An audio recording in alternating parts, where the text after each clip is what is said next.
Ozonics Killerwinds podcast back again. We are who we are. Unnamed people talking in the microphones. I'm John Doe. He's Jane Doe. Let's do this. We're both John Does. Yes. Johnny Doe. I wonder why they came up with John Doe. Doe must be like a very unused last name. John Doe, Jane Doe. What if your name was actually John Doe and then you're going around your whole life?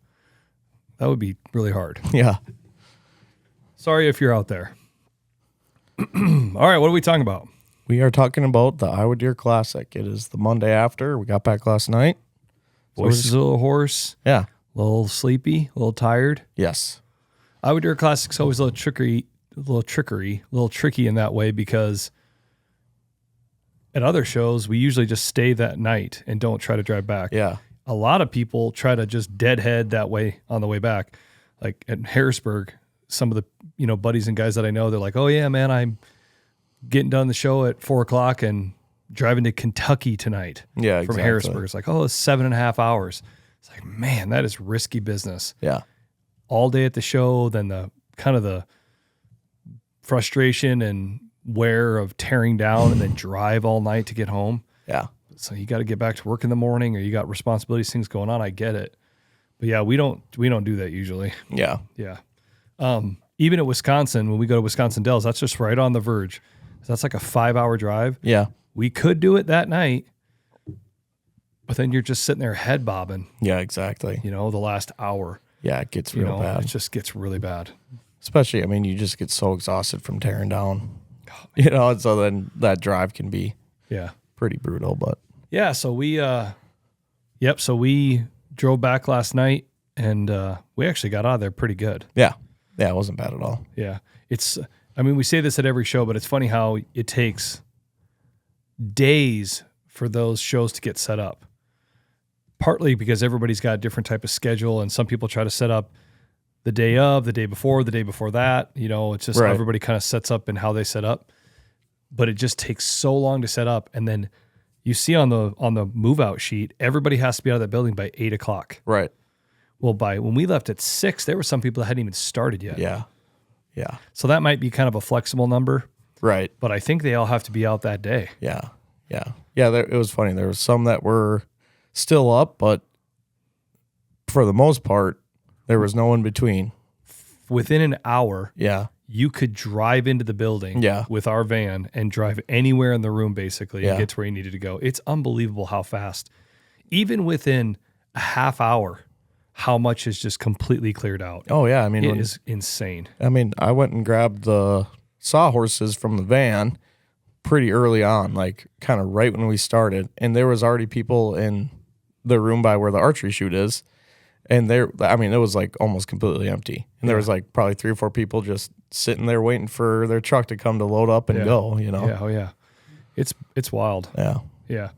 Yeah, and we were actually pretty busy right up until almost 4:00. Yeah, we were. Which I didn't even really realize what time it was. All of a sudden, I think Susie's like, she kind of like came up. She's like, "It's over," and I'm like, "What?" And she's like, "It's like 4:05." I'm like, "Oh, okay." I know a lot of times on the last day, that last hour or so can be pretty slow. Yeah, and so we kind of start getting ahead a little bit. Yeah, going grabbing some stuff that we need to really start doing it, and yesterday, all of a sudden I looked down, probably about the same time. I'm like, oh man, like it's like really time to get going here. Yeah. Well, and you see, I think it's funny. Sometimes at the shows, there's like a certain type of guy that walks around the last hour and walks up to guys and is really trying to dicker around and try and be like, hey man, end of the show. What's the end of the show special? Because some of these guys, they don't want to take stuff with them. Yeah. They don't want to have to load it back up. Whatever it might be, they're trying to make a number of what they wanted to sell for the weekend. They're right on the cusp or whatever, or they've had display models, things like that. And so like you'll get guys that'll try to like go around. There was a guy that did that right beside us. He walked up to a guy that was selling knives beside us. He's like, "All right, man, what's the end of the show special?" And the guy's like, "Same thing it was when we started." Yeah. He's like, "Man, I'm not gonna like take it in the pants just to get rid of stuff. Get rid of a couple more. Sorry." Yeah. And the guy's like, "Oh, okay, all right, man. Well, you never know, We have guys that do that to us too. Hey, man, what about that one on the shelf? We sell that one. So, but yeah, I mean, it is what it is. Yeah. But yeah, it was a good Iowa Deer Classic. You know, spring shows are always a little tricky because you never know what the weather's going to be like. Yeah. And we kind of had both ends of it. Friday was a little frustrating because we had this, you know, which is kind of the worst, like winter rain, winter mix. Yep. And if you got north of Ames, it didn't look very good there for a while in the morning and in the mid-afternoon. And then all of a sudden the temp was dropping in the afternoon to the evening. So I think that kind of stopped a lot of people on Friday. Yeah. It wasn't the busiest I've seen it on a Friday. Yeah. Friday, the Iowa Deer Classic, they do a pretty cool thing where I think they do like kids maybe get in free. I think it's kids. Or spouses, girlfriends get in free. Yeah. You know, it's like more kind of like all about family. Yeah. And so you'll see a lot of that walking around on Friday nights. I didn't feel like that's the way it was. No, it seemed like Friday was a little bit slower than years past, I thought. Yeah, I mean, usually it's 2 to 8 on Friday, and sometimes at 8 o'clock, there's still a lot of people walking around. Yeah. And it's like, okay, I guess we're not leaving yet. Yeah. You know? But this year it was like at 8 o'clock, everybody was leaving. Empty, yeah, we're like, okay, time to go home. Yeah, and it felt like, too, I feel like right away on Friday when it starts at 2, it can be kind of slow, but once people kind of start getting out of work, out of school, you name it, it kind of starts to get a little bit more busier around that like 3, 4, 5-ish time of the night, and it kind of felt kind of steady, slow. Yeah, it just wasn't as busy. I felt, and talking to other vendors, they all kind of said the same thing. Like, man, I hope tomorrow's better. Yeah. But yeah, no, Saturday was awesome. I mean, Saturday was really good. It was shoulder to shoulder. Yeah. The show was from 9 to 7, and it was busy all day. Yeah, it was. It was crazy too, because I remember looking down at the clock. I'm like, it was like noon. I'm like, whoa. Yeah. This is going to be a big day. Yeah. You know, it was crazy how busy it was. And then Sunday was good too. Like I said, I mean, Sunday's a Sunday, starts at 10, and usually 10 to noon's kind of slow because everybody's at church, and then noon to 3 o'clock's pretty good, but noon to 4 was pretty good. Yeah, it was. We talked about. But like I said, Iowa Deer Classic is always a fun show to be at.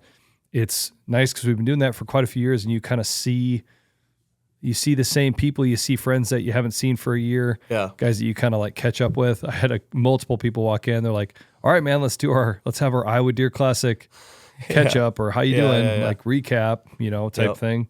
So that was fun. It's good to see friends. And I grew up in Iowa, so I grew up in Northern Iowa. So I see people from Northern Iowa that are there. Yeah.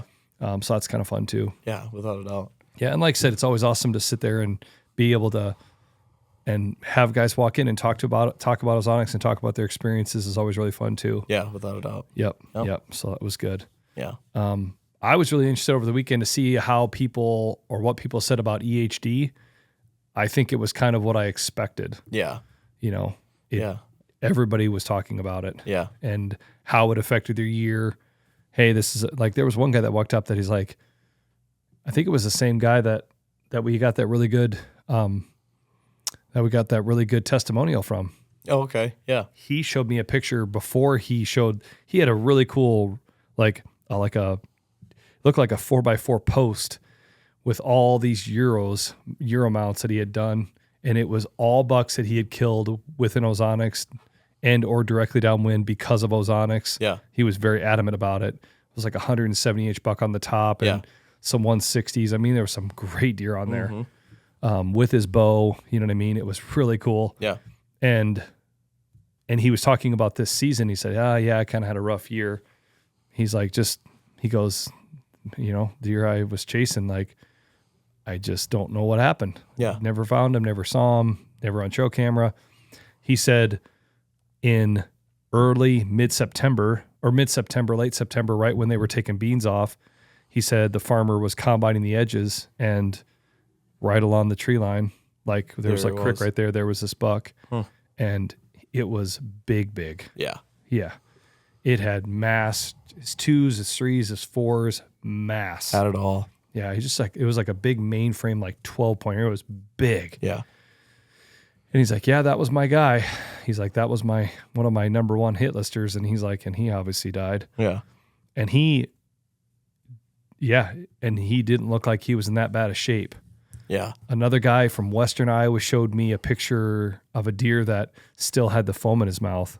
No kidding. The foam in his mouth and foam in his nose. Really? Because a lot of times the foam will go away pretty quickly, but Yeah. it was still there, like frothy. Wow. Like he walked up and he's like, I like touched it and his leg was all loose and goose. And he's like, it hadn't been. And it looked like he just fell over and went to sleep. It didn't look all sick. Wow. It looked like a deer sleeping, but it had frothy on his mouth and his nose. No It was way. like all white, like bubbly. Looked Man, good. I wish I would have been able to see that. That's crazy. Yeah, that was my buddy that is in Western Iowa that is a recurve guy that's done Oh, moose hunts in yeah, Alaska. yeah. Yep, He yep. was showing me those pictures. Yep. I was like, jeez. That's And yeah, wild. they really got hit hard over there. Yeah. I mean, the one guy said he had trail cameras out where in years past he'd have, and it's not like this is like an insane number, but like a dozen bucks that he was kind of watching. Yeah.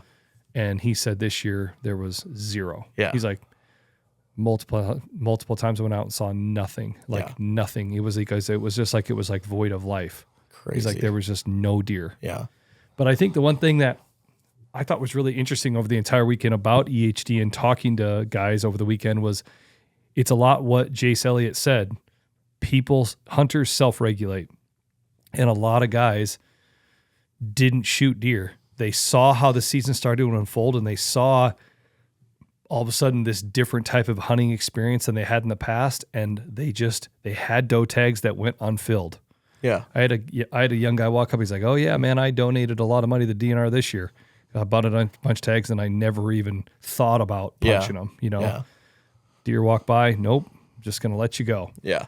I think a lot of doe tags went unfilled. Mm-hmm. And so I think it's interesting that we all really do self-regulate. Yeah. And I'm really interested to see how the DNR, what they do as they move through this spring, their late winter spring counts, Yeah.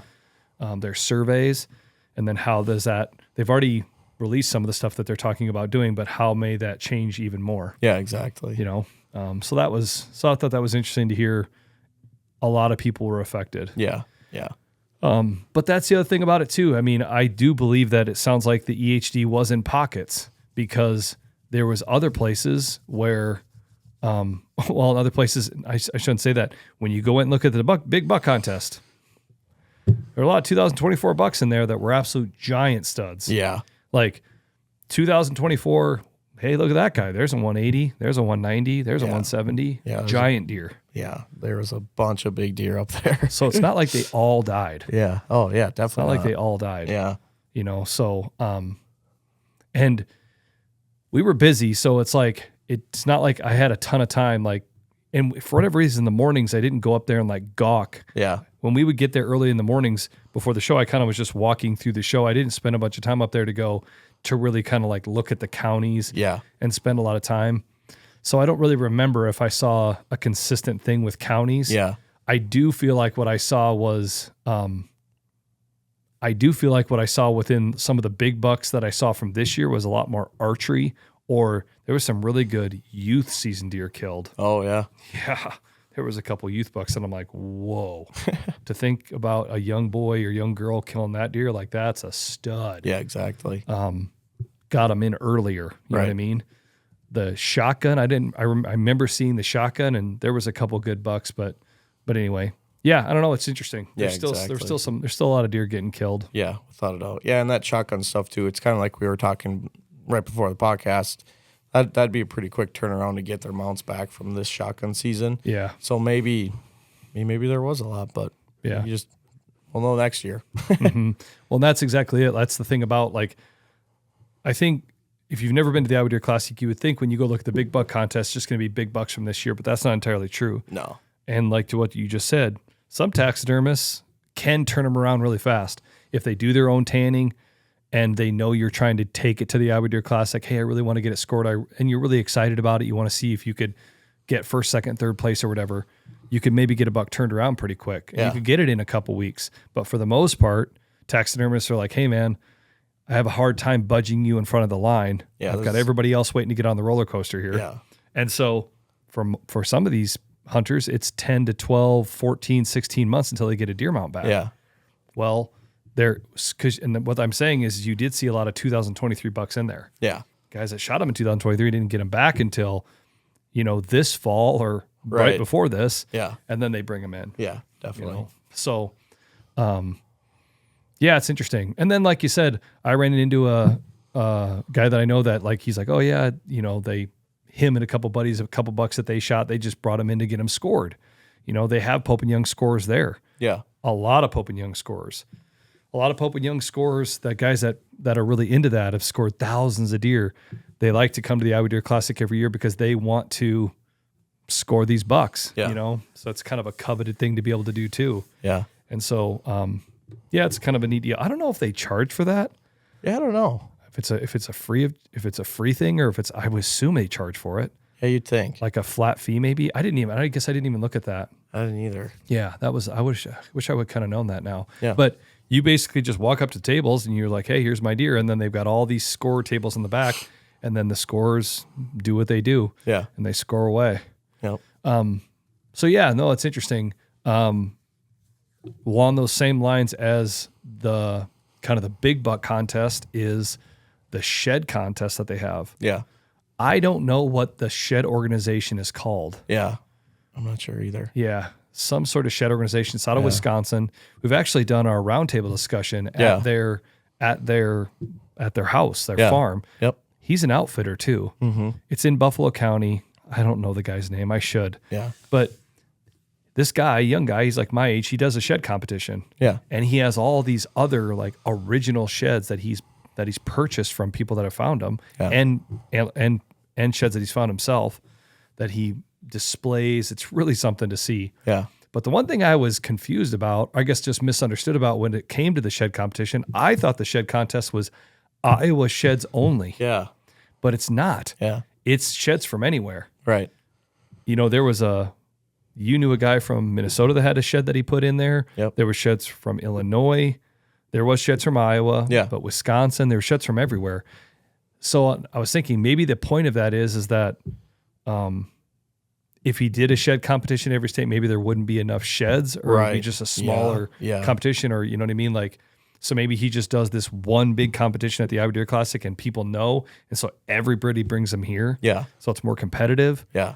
Does that make sense? Yeah, no, definitely. It's like if you were in any other sport, you wouldn't. I guess, yeah. So I don't know. And I was kind of surprised. I guess I thought it was only Iowa, but it was sheds from all over. Yeah, no, I'd assume like what you said with like making it, having more sheds put in. I'm assuming that's probably why he has it from multiple years as well. Yeah. Rather than just 2025. Yeah, exactly. So. Yeah, because and that's the other thing I didn't realize too. I thought it was only this year's sheds, but it was from your buddy that you knew said there was sheds from a couple years ago. Yeah, he said at the time he was in second place. He said the guy in front of him, it was a shed from like the late 1990s or something. Okay. Like really old. Okay. So interesting. Yeah. Yeah.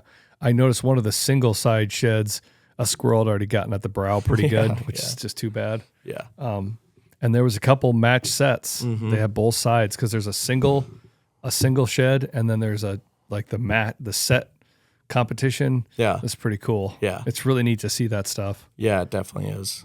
I especially like seeing the stuff from this year. Just because it's like, it's cool to know that like that was on a deer's head. Not too long ago. Yeah, not long ago. I saw one of them where, right at the base, you could still see blood on it. Yeah. Yeah. It was still pretty red. Yeah, that's awesome. Yeah. Yeah. And one of the buddies that we saw said he still had a buck still holding. Yeah. Yep. Yeah. A little buck still holding both sides. Yeah. Heck, we saw a deer into turkey season into April last year that was still holding. Yeah. Nice buck too. Yeah.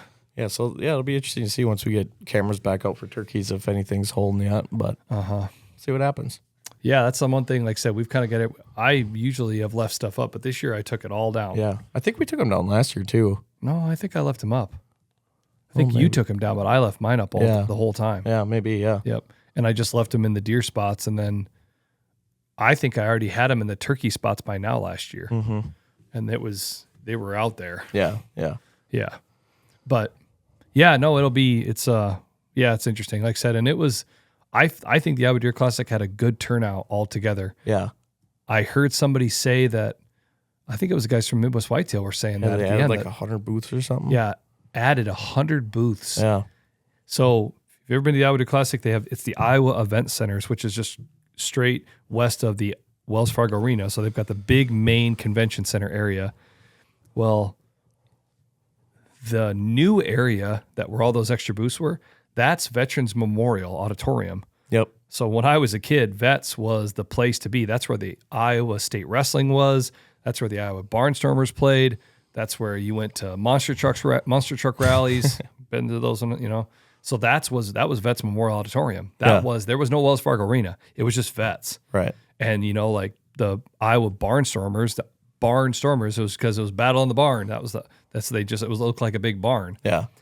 Well, when they built Wells Fargo, they renovated Vets Memorial, and now that's part of the convention center. Yeah. So if you get out of the Iowa Event Center and you walk to the kind of the north end of it, the basement or the main level of Vets, that's all vendors now too, which has been the way it's been for the few years. They have like 3D shoot underneath there. Yeah. But the second level is where the big buck competition was, which they usually, when you walk up the escalators, you go in there, the big bucks was on the left. Yeah. But now they put the big bucks on the right, Yep. which they usually always had that blocked off. Yes.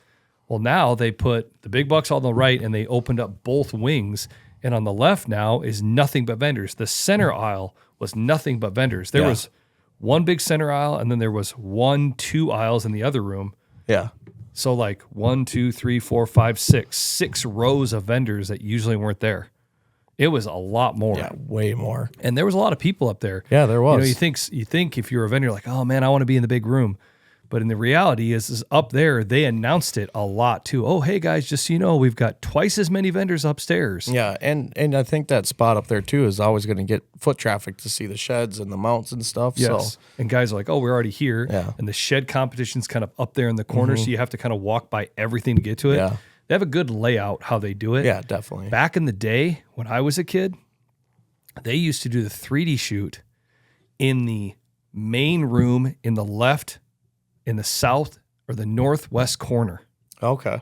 You follow me? Yeah. That all used to be blocked off. And what people did is you went on the upstairs and you stood by those big glass windows and you stood there and you watched everybody shooting. Oh, that's cool.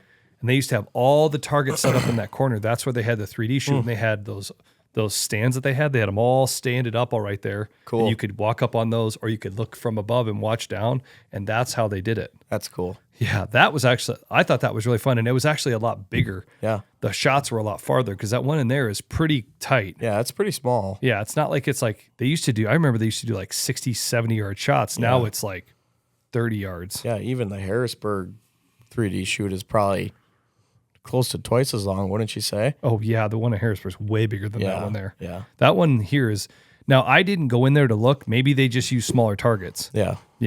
Yeah. Because they had like, I remember when they had that at the Iowa Deer Classic, they had big targets. Yeah, it was really something. Yeah. But yeah, no, it's interesting. But yeah, the Iowa Deer Classic, like I said, the way it sounded from the guys in Midwest Whitetail, they sound like they maybe talked to that John, I think is his name, that they had a waiting list and they've got a lot of people looking to get into it. That's awesome. Yeah, it's great.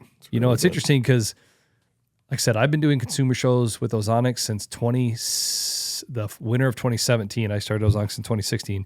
And then what I used to do before that, I did consumer shows, and traveled and saw them and did them. And, and then again, as a young person, as a teenager, and then all through high school, even in my early 20s, I would go to the Iowa Deer Classic every year. I would just go. Would drive down for usually I would go on Friday night and then I would go on like Sunday because I would always try to avoid Saturday. Yeah. But yeah, so it's crazy to kind of see how it's gone up and down. And even at Ozonics, like we've kind of seen the pre-COVID, COVID, post-COVID. Yeah. The Iowa Deer Classic got really lucky in that regard because a lot of shows had to cancel during COVID. Yeah. But the Iowa Deer Classic just squeaked through. So when all that happened in 2020, the country got quote unquote shut down the Monday after the Iowa Deer Classic. Oh, just squeezed it in. No, dude, I remember we were at the Iowa Deer Classic. We didn't drive home that night. We stayed. The next morning we got up and then we were going to go to Minnesota the next weekend. We went to a Subway and we went to open the Subway door and it was locked. And like a person came up and they're like, yes, we're closed. And we're like, what do you mean? Why are you closed? And they're like, well, the government like shut everything down. We're like, what are you talking about? Went to a gas station. You could just get gas. That's all you could do. And we're like, it felt like the apocalypse. Like, Yeah. what is going on? So like trying to look on our phones, and it's like, was the craziest thing. So the Iowa Deer Classic happened in 2020. They got it in. And then in 2021, all the shows canceled. They didn't happen. Harrisburg didn't happen. A lot of didn't happen. The Iowa Deer Classic happened. Well, we weren't going to any of them. And so it was like, well, what do we do? Do we go to the Iowa Deer Classic, even though we're not doing any of their shows? And we rent a van so we can bring all the product. And it's like a huge kind of a logistic nightmare in a little bit of a way to just kind of work it all out. And there's a lot of balls in the air. Well, all of a sudden it's like, well, we're just going to just only go to the Iowa Deer Classic. And so we were like, let's just not go to any of them. Yeah. So we didn't go to Iowa, and Iowa had it. They had it the next year when everybody else didn't. And it sounded like people were ready to get back at it. So it worked out pretty good. Yeah. And then in 2022, it got even bigger because they had all these like guys like us that didn't go. Well, that brought in new vendors. Yeah. Well, then in 2022, then everybody all of a sudden was like, oh, we're all going to shows again. So then everybody wanted to go. 23 was better, then 24 was better. Now we're into 25, it's even better yet. Yeah. So Iowa Deer Classic is made out like a bandit in that regard. Yeah, definitely. You know? And it's interesting because like if you go to the show as a consumer, you walk in and you're just like, oh yeah, cool. Like look at the show and what can I look at? And I want to see this and I want to look at that and I'm looking to buy this, I'm going to buy that. From my perspective as an exhibitor, it's kind of different. The promoter, all these promoters do a really great job, and it takes a lot for them to do what they do, but they're in the business of selling booth space. Right. Right? That's what they're in the business of doing. Once they sell booth space, like they've kind of made their cookie. You know what I'm saying? Right. Because every vendor / exhibitor is paying to be there. So the promoter, they rent the space and then they have to pay that off. You know what I'm saying? Yeah. However much it costs to rent that big convention center, it's not cheap. You know what I mean? But they're not going to lose money. They're trying not to lose money. So they upcharge on how much the booth space costs, I would think. Maybe they just do it to break even, but they're trying to, it's a business for them too. Yeah. You know? So their job is to try to fill the space and then to really make sure that all the move in and during the show and the move out all is coordinated so all the vendors don't kill each other. You know what I mean? Yeah. And so that we can all, you know, and then obviously they're trying to help the vendors sell really well, you know? Yeah. And like you said, so to hear that the Iowa Deer Classic is selling even more booths and more vendors want to be there, that's great. And what that means for the consumer is there's more stuff to look at. Yeah. You know, there's more companies, there's more outfitters, there's more everything. Yeah. And that's great. Yeah. Because there's some shows that are going the opposite direction where they rent a convention center and they can't fill it up. Right. Because all the vendors talk and, you know, you hear about that. Oh yeah, man, we had a tough time here. Yeah. Man, I would avoid that one. Yeah, I used to do this one, but now I only do this one. Yeah. Yeah, we went to that one last year. Man, it just wasn't a good turnout. We didn't do very well. A lot of guys were not very happy. And that's the hard thing about the shows too, is like from a vendor's perspective, there's always going to be ones that do better than you think and you do not do as well as you think. And but like that's one thing good about us for Ozonics. Like it's not all just about selling. Not at all. Like we're there to try to talk to people. Yeah. You know, like Ozonics for us is about, that's what this podcast is about, is trying to build relationships with who our customer base is, who the consumer is, who the hunter is. Yeah, exactly. And so it's a great way for us to be able to, hey man, how you doing? Good to see you. Oh, hey, you want to look at this? You want to touch it? You want to talk about it? You got questions? We're here. Yeah. You know? Yep. But yeah, no, it was good. Talking about vendors, and again, maybe it's just because it's a Midwest thing. I didn't feel like I saw anything there that I was like, whoa, that is something entirely new. Yeah. From year to year. Yeah. There's a lot of great vendors, and I don't mean that as a slight towards anyone. If that's how it came off, that's not what I was trying to do. But I just feel like I feel like it was a lot of what we've seen before. Yeah. Guys had bigger, cooler booths, you know what I mean? Things like that. But I wasn't like there was anything like, whoa, that's way new and I've never seen that before. Yeah. That photography guy with the turkey photography. That was awesome. That was really impressive. Yeah. A guy had all these turkey photos on metal. What would you call that? Like a metal metal sheeting. Yeah, metal sheeting. It's like printed onto a sheet of metal. Instead of a canvas, it's like metal, and it like gives a different perspective. It kind of shines differently and it reflects differently.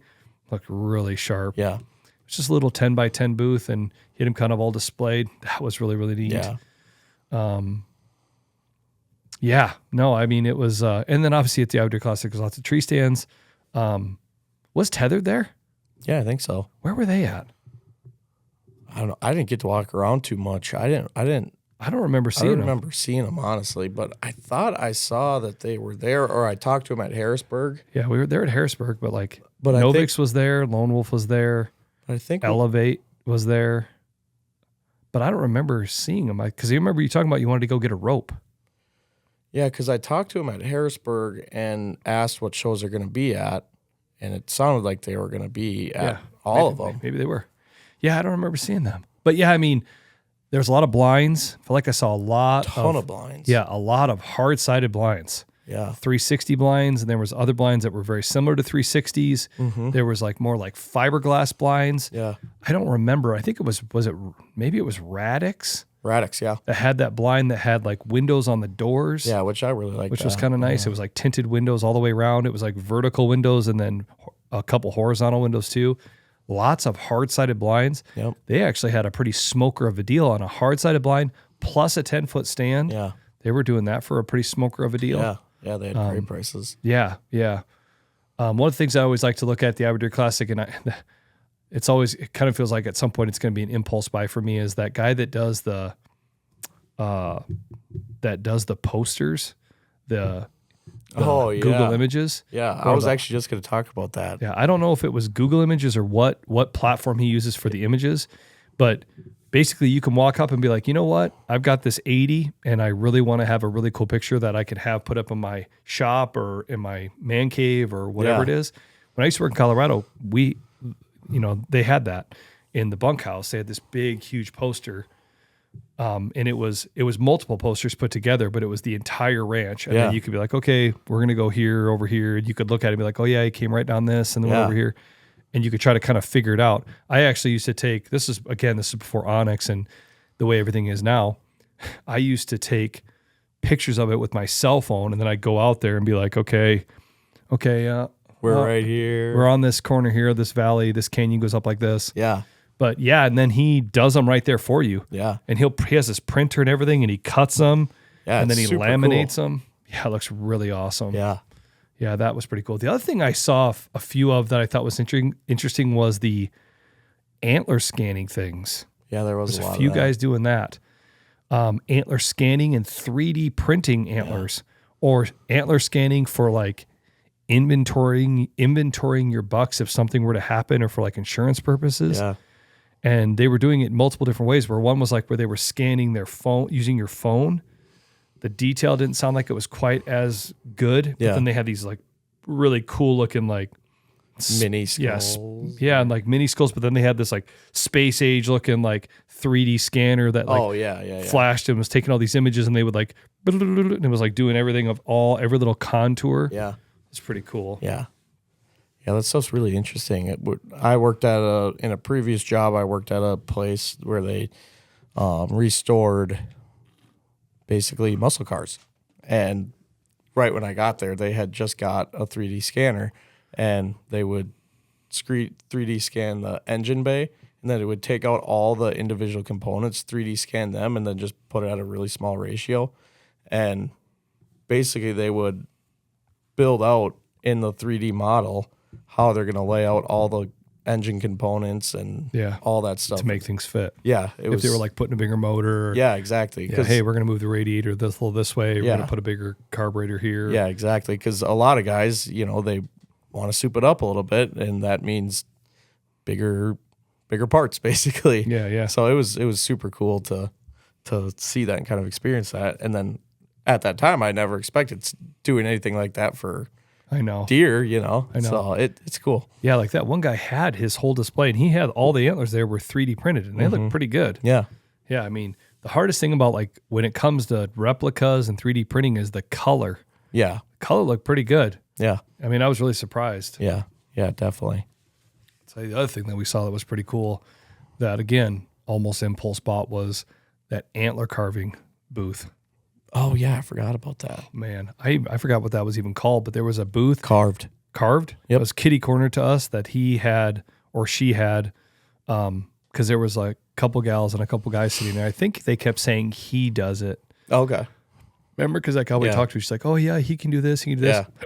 He had a match set, and on the sides, he had like carved out some writing. And then on the pedicle, he had a Green Bay Packers symbol and a Iowa Hawkeye symbol. Yeah, that's pretty cool. Yeah. And the guy was there to pick him Pick up. it up, yeah. Yep. And then he had turkey call strikers, I know. slate strikers that were deer antlers that were all carved with like a turkey feather in the side of the They're deer antler. Really cool. Golly. Really cool. Yeah.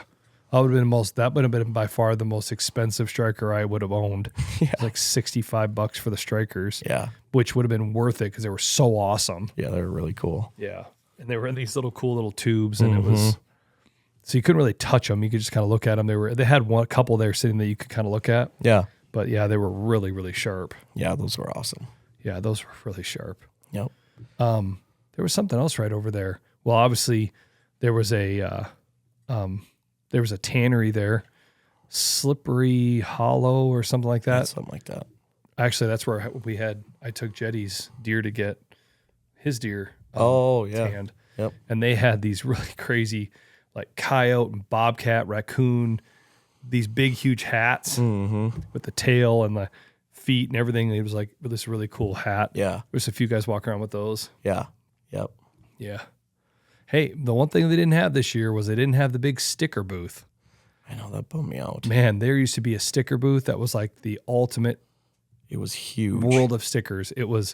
He had like 8 or 10 foot backdrops and these huge tables. And it was just stickers everywhere. It was awesome. Oh my goodness, it was insane. They're all kind of old school vintage stickers. You could get old Matthews logos, Hoyt logos, like everybody. And then he had cool like military stickers or police stickers. Yep. He had this. I actually have it on my door here at work. This big bald eagle, Yeah. like this screaming bald eagle, and it said America at the bottom. Yeah. Chevy stickers. Bought that sticker for like $7. Yeah. Chevy stickers, Ford stickers, John Deere stickers.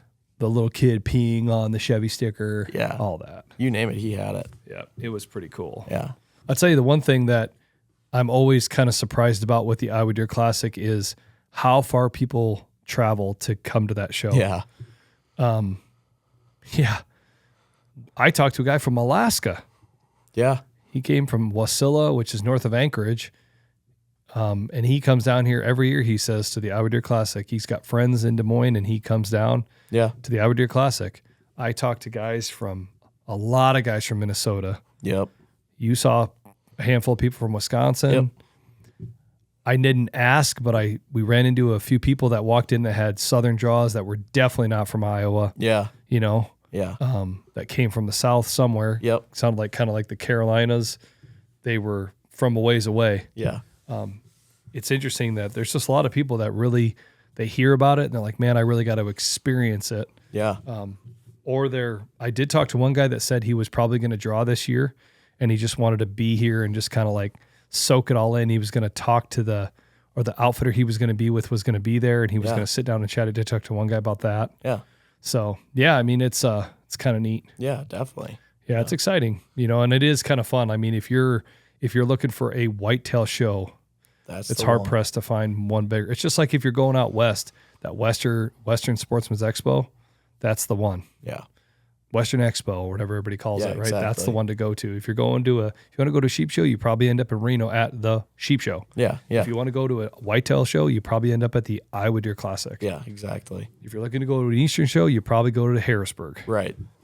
It's like there's just a few of them that have really become the staples, kind of the Mount Rushmore of the consumer show circuit. Yeah, without a doubt. NWTF for turkey. NWTF, everybody knows that. Yeah. And then it's the Iowa Deer Classic same way, and a lot of people travel. Yeah. I mean, I talked to one guy that was, again, he was from like east central Minnesota near Minneapolis. Mm-hmm. Him and his buddy drove down. Yeah. Yep. So yeah, people travel. Yeah. Without a doubt. Again, after Friday, Saturday and Sunday was the perfect days. Yeah. Good weather. Oh man, it was great. He's just so nice. Yep. Which sometimes you're like, oh man, nice weather. That kind of is going to make it rough on us because you want to go to the Iowa Deer Classic or you want to go shed hunting. You want to go to the Iowa Deer Classic or do you want to go work on a food plot? But it's still just a little early for plots, but still shed hunting, the big one. Yeah. But I think people just know that, hey, we want to go. Yeah, So they show out. Yep. But yeah, it was really good. Like I said, I always really enjoy going to the Iowa Deer Classic. It's really fun. Like I said, it hits close to home to me because I've gone there for so long. Yeah. I mean, like I said, maybe I've said this before, but I remember going to the Iowa Deer Classic when they used to have the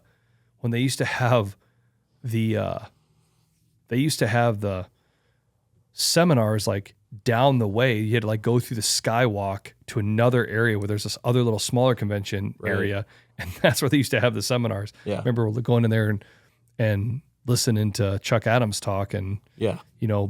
back when like Lee and Tiffany Lakoski used to go to the shows, or you guys see the guys from like Bone Collector, Right. T-Bone and Nick Munt and Michael Waddell be walking around. They do seminars. I remember way back when it was like that. Yeah. Yeah, there was a while there that there was one year that Lee and Tiffany pulled their bus in. Oh, really? Yeah, they pulled their bus in. They just put their bus in the show. They like Funny. set it up. And then they used to have a really kind of cool looking display that they used to travel. There was like a big 10 by 40, and they'd have a bunch of stuff, and then you kind of walk down, and then there would be at the end. They always put them, it seemed like, in the southeast corner. Okay. Yeah. They used to put them over there. Yep. Kind of when you went over by the face painting, you came Yep. through. Yep. Well, because the nice thing is they used to not have exhibitors out there, and they used to use that as kind of like a line. Oh, okay. Yeah, but that's where they would put people. Cool. Yeah. But yeah, it's just interesting to see how it's changed. Yeah. Yeah. And that's what's interesting too about the shows. I feel like across the board, Harrisburg too, you don't see as much of like the quote unquote celebrity, being at the show as much. Does that make sense? Yeah, definitely. I don't feel like that's as much of a thing as it used to be. Yeah. And again, part of that is maybe just because like outdoor TV, so much of that has kind of shifted. Right. Like that was what DVDs and outdoor TV is the only thing everybody used to watch. Yeah. Well, now it's not like that. And so those people, or the ones that I mentioned or whatever, they're just not there. Right. And it's not like you hear people like complaining about it. It's just the way that it is. Yeah, exactly. It's just kind of changing. It's kind of like we're living in this day and age of social media and YouTube and everything else. And you see some of those people there. Yeah.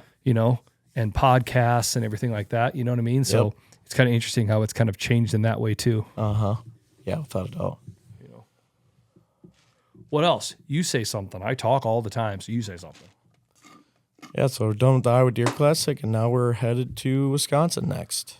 Wisconsin, going to the Wisconsin show. Wisconsin Dells. So. Probably gonna go over the Kinnickinnick River at some point. Gonna cross over into the Wapsie Whippalee Badoopa Doopa Dooper. Yeah. I don't know all the names.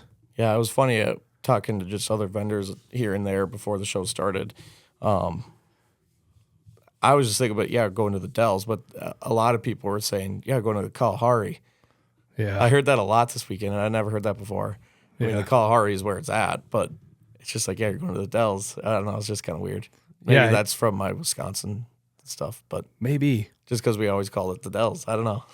Just anywhere in that area, in that. Wisconsin people just call it the Dells? Yeah, just going to the Dells. Like anywhere in that area, it's down in the Dells. It could be 2 towns over and it's still the Dells. Yeah. But everybody was calling it, are you guys going to Kalahari? Yeah. So, vendors were calling it that. Yeah. Yeah, I guess I did kind of notice that. Yeah, so they do a good job there. That's a great place. Because again, if you're wanting to get, the reality is if you're a hunter, you're probably a little bit of a redneck, right? Mm-hmm. So every redneck knows where every county fairgrounds or state fairgrounds is. Mm-hmm. They also know where every indoor water park is. Oh, yeah. Okay. So that's what, and everybody knows where Wisconsin Dells is. Yeah. So you kind of hit a double whammy. You know where the Wisconsin Dells is, and you know where the Kalahari is, because that's like one of the best water parks they have there. Yeah. I mean, there's so many of them there. I mean, they're all awesome. Really. Yeah, they're really good. Yeah. But yeah, they do a good job. There's plenty of parking. It's free parking, which people really like. It's easy to get into. If you bring your family, you can have the kids go to the water park, and then mom and dad or the dad gets to go and walk around and get his hunting fill. And the venue's super nice. Oh, it's really nice. They have really good food there. Yeah, they do. Yeah. Yeah, it's a really good place. Yeah. Yep, I'll be housing a walking taco a day. Oh, yeah, I forgot about that. You like the walking tacos. I got good walking tacos.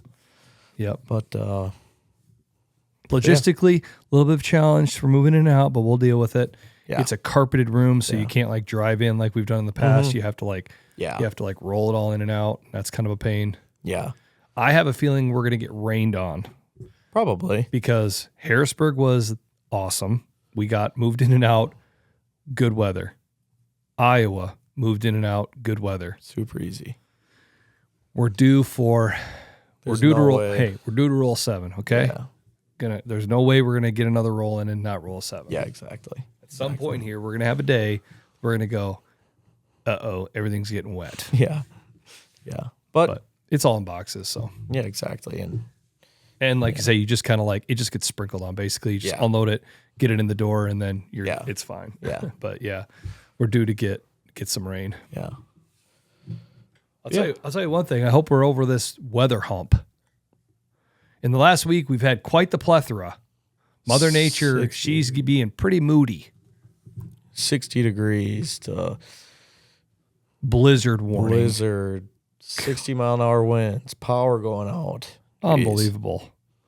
I tell you what, we've all got it really made because we live in nice houses with heat and electricity. Can you imagine being a wild animal? Yeah, what are you doing? exactly. Just like tucking up under a cedar tree? You got rained on all day last Tuesday? Tuesday, it rained all day. Rained all day. It was like 40, 50 degrees raining. Then all of a sudden the temp just dropped out from underneath. Yep. Turned from rain to snow to ice to wind. Yeah.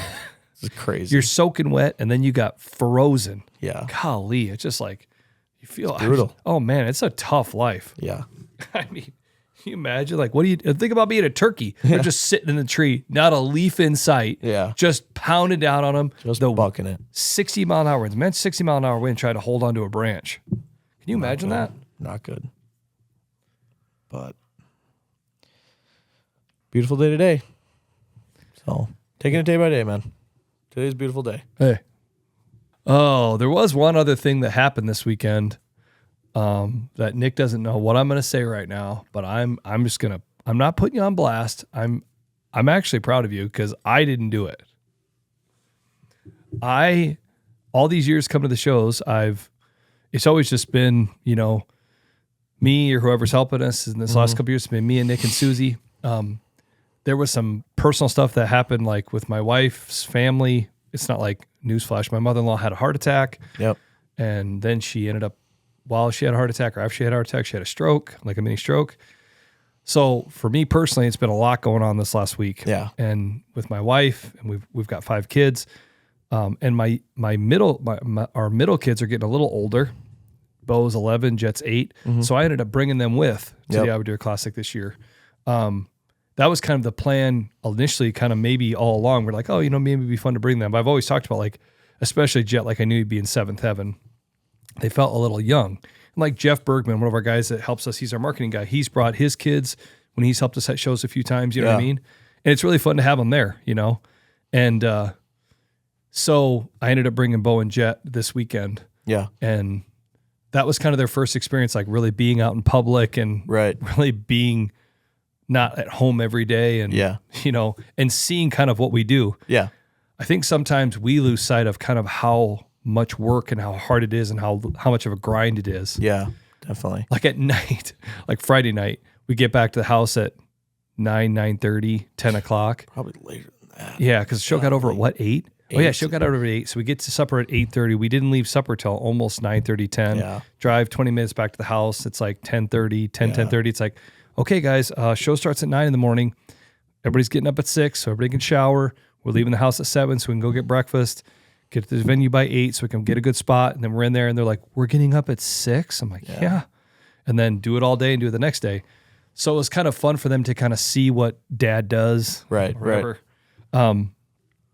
But when we got set up on Thursday, because it's like we're in Des Moines, it's an hour and a half. It doesn't make sense to set up, then drive all the way back, then drive back again. So we have the VRBO that we stay in for Thursday. So we had time on Thursday because you try to get in there earlier in the day so you don't have to fight everybody trying to pull in. So we kind of got our system worked out. So we get there on Thursday. We get all set up. The kids actually helped a lot. It was actually nice to have them there. They were good helping with carpet and setting stuff out. And then I surprised them and took them to this place called Sky Zone. Yep. And I was bound and determined not to do the Sky Zone thing. If you don't know what that is, basically it's like a trampoline park. Yeah, trampoline park with like these big like foam pits. Yeah. And you got, like jump on these trampolines into the foam pits, and they've got all this stuff. They've got zip lines and obstacle courses. Right. Huge, big trampoline park things with trampolines on the sides of the walls, and kids are playing dodgeball, and they've got basketball hoops that you can dunk on, and these floors that are like bouncy, and they've got hoops. Well, Nick was getting the itch Yeah. to do a little bit of slam dunking. Oh, yeah. Yep. So we'll have to post some of the slow-mo videos. Yeah. I paid for Nick to get in, and he did some serious Vince Carter through the legs, 360, absolute monster dunks. Yep. Yeah, it was pretty fun. Almost pulled a groin. I think I pulled both. Oh, sorry. Yeah, it was pretty funny to watch, like, your excitement turn into total exhaustion. Yeah. Like, the switch flipped really fast. It was bad. And that's what I was trying to avoid. I was trying to avoid a broken ankle or, like, a torn ACL or something. You know what I mean? Yeah, it was fun, but I think that'll be the last time I do that. You did really good. Yeah. Yeah, that's just a little bit of a difference between you and me. Like, you're kind of still the young bull. You're like, oh, yeah, I can do that. And you can. Yeah. Me, I'm like, yeah, I can do that. I just don't want to. It's the juice isn't worth the squeeze. Right. But the kids really, I appreciate you doing it. The kids really enjoyed it. Yeah. Yeah. I was definitely sore on Friday. It's kind of sore. It's funny because you have to wear like these like grippy socks. Yeah. I asked him, I'm like, do I really got to wear these stupid socks? Yeah. He's like, yeah, you do. And they're like did it actually help? I didn't notice it. You didn't notice it? Mm-mm. Yeah, it's just a way that they can make you spend another $5. Yeah, exactly. Oh. Yeah. But yeah, so we went to Sky Zone on Thursday, late in the afternoon or whatever it was, and the kids were all about that. Oh, yeah. They were freaking out. Yep. Well, the funny thing is I didn't tell them. So they didn't know where we were going. Well, there was an overhead door company retail store right next to it. So they see the Sky Zone like, oh, we're going to Sky Zone. I'm like, no. Me and Nick like, no, man. Susie's got to get a new garage door. We're here just to go in the showroom and check out the garage doors. And Bo's just like, oh. She's all sad. And then we tricked them and walked in. Yeah. And they were freaking out. Yeah. Jet. The other funny thing is they've got these, just like on that like American Ninja Wear, they've got these walls that like kind of go like almost like past vertical or vertical that you like run up and try to grab the top. Man, Jet was bound and determined to grab the lower one of the two. Yeah. He grabbed it a couple times and he couldn't pull himself up, man. Yeah. He was getting after it. Right. Trying to jump on that. Yeah, definitely. And then there was a couple kids. Like, remember that one kid that he looked like he was a junior high kid, high school kid? Yeah, just flipping all over. Yeah, there's like this trampoline park area where there's like 4 trampolines or 5 trampolines in a row and then trampolines on the side. He bounces to the end, bounces off the trampoline on the wall, does a backflip, and then does a backflip backwards on all the trampolines out to the edge again. Yeah. It's like, what is going on? Yeah, it was pretty crazy. Yeah. But the kids, it was fun to have them there. We've been handing out the Ozonics headlamps when we've been at the shows. And so it was fun. They were helping with that a lot. And it was kind of fun to just see people's reactions. And it's a good way to try to kind of get people in the booth. Sometimes people just kind of walk by. Right. It's hard to kind of pull them in. Yeah. But, and then of course, it's interesting to see the show from their eyes and their perspective. Right. And they did good. It was fun. It was nice to have them there. And they helped tear down a bit. They got in the way a lot. but yeah, they did pretty good. Yeah. Yeah. And, you see, it's, it was just nice to have them there and to kind of experience it and just to kind of understand a little bit about what we do more. Right. You Yeah. know? No, 100%. Because again, sometimes their perspective on what I do or we do gets a bit limited. Yeah. Yeah. So I think they got to see a bit more of it. Yeah. And then it definitely seemed like if I had a buddy of mine that would walk up, somebody a friend that I've seen years past, it just seemed like always Jet really wanted to like, what are you talking about? Hey, what are you doing? No, he was really wanting to try to butt in and hear what the conversation was about. Yeah. The last thing I want to talk about that I think is really interesting about the Iowa Deer Classic is I think it's interesting to see how it brings so many people together. Yeah. Right. But it's interesting too. And I think that's sometimes what I really enjoy about it. And sometimes what I get kind of frustrated about it is I feel like there's there's multiple trains of thought. When we all are there, we all have this common theme of we all love to hunt. We all have a passion for hunting, for whitetails, for bow hunting, for just hunting in general. But then after that, it's interesting how we all kind of do it for our own reasons. Yeah. It's interesting to see how those reasons spread out so far. Yeah. Are just such a plethora. Like even when we run into it, there's a couple guys that we see at the Iowa Deer Classic every year that have killed absolute giants. Yeah. Giants year after year, like consistently. Yeah. That when they talk about it, even if they talk about it, they're not talking about it to brag. They're just talking about it because it's the facts. Mm-hmm. You know what I mean? Yeah. They're not trying to get anywhere. They're not trying to prove anything, trying to impress anyone, looking for any sort of affirmation. They just are just saying what they do. Yeah. It's like such an authentic, they're just proud of it. Yeah. They're not bragging. Yeah. They're just saying like, this is what I've done. That's the type of guy that I really gravitate towards. Right. There's on the other end of the spectrum at the Iowa Deer Classic too, where there's guys that are there that have an absolute passion, just like this guy. But when they talk about it and when they show it, they're doing it to brag. Yeah, exactly. They're doing it for the affirmation. They're doing it for the score, for the number, for the place. Yeah. You know what I mean? Yeah. To be able to leave and to say, this is, I got second or I got first or I did this or whatever that is. Yeah. And that's okay too. Yeah. You know what I mean? Like to each his own. Like, I don't mean to sound like if I'm dogging on it, you know what I mean? Yeah. But it's just interesting. And then there's also, I think people like, sometimes I wish that I could stand up there at the big buck contest the first day when guys bring in deer from like 1993. There's got to be some cool stories about guys that are bringing those from their dad that maybe passed away, or this was their grandpa's buck, or this was shot on the back 40 that we chased this deer for this many years. Yeah. And again, they're not doing it because they're not this guy over here that's just a super authentic, real dude. Yeah. They're not this guy over here that's a guy that's just doing it for like the type of gravitas or whatever that it gives you. Yeah. They're just doing it because they're just like, they just want to, you know what I mean? Or they want to, has some sort of like, some sort of just a real meaning behind it. Yeah. You follow what I'm saying? Definitely. And so it's just interesting how there's such a plethora of people that are there and why they're there and what they're there for. Yeah. Does that make No, sense? 100%. Yeah. Same thing with all the shows, really. Yeah. Yeah. I mean, and it's like, even like when you go down to the end, like they have the Iowa DNR has a turn-in poachers trailer. Yeah. And talking about my kids, I had to have that conversation with Jet. It says, we actually got a little decal that says like tip, turn in poachers. And all those things in there were animals that were like confiscated. Yeah. And I had to explain to Jet, he's like, whoa, look at that buck. You know what I mean? And I said, well, Jetty, that was killed illegally. And he was like, what? He was like, he couldn't in his mind. And after I kind of explained to him, I was like, gosh, I wonder if I should have talked to him about that. But it's the truth. Yeah.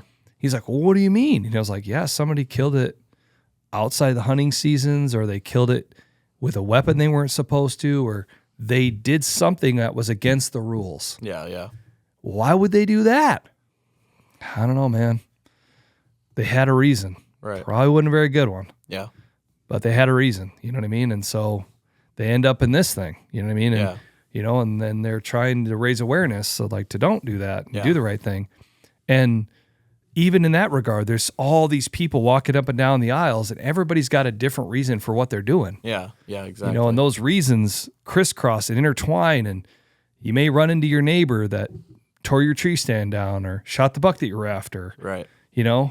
Like there was a guy that I talked to that he's like, yeah, man, I had a piece that we spent all this time and money and years on, and some guy got permission on the neighbor right next to us or whoever it was, put tree stands right off the fence, killed 2 bucks over like 160 that fall. Yeah. Now it's not like it was their deer, but same thing, it's just like everybody's got their reasons for what they're doing. Yeah. Did the other guy 100% have permission, blah, blah, blah. It's like all this crazy stuff. And it's just like, there's so much of that goes on at those shows. Yeah. We don't get that involved in it except for when guys walk in and kind of tell you stories. Yeah, exactly. Yeah. But it's just interesting to see how everybody kind of has the reason for what they're doing.